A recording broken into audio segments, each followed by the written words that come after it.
মধ্যরাতে সাভারের বিরুলিয়ার খাগান এলাকায় সংঘর্ষে জড়ায় ড্যাফোডিল ইন্টারন্যাশনাল ইউনিভার্সিটি ও সিটি ইউনিভার্সিটির শিক্ষার্থীরা। আগুন দেয়া হয় বাসে।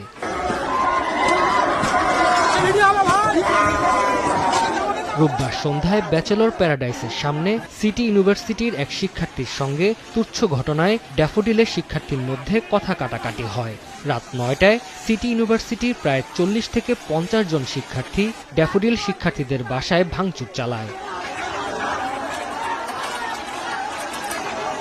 ভাঙচুরের খবর ছড়িয়ে পড়লে ড্যাফোডিল ইন্টারন্যাশনাল ইউনিভার্সিটির শিক্ষার্থীরা সিটি ইউনিভার্সিটির দিকে গেলে উভয় পক্ষের মধ্যে সংঘর্ষ হয়। একাধিক বাসে ভাঙচুর ও অগ্নিসংযোগ করা হয়। এতে আহত হন বেশ কয়েকজন।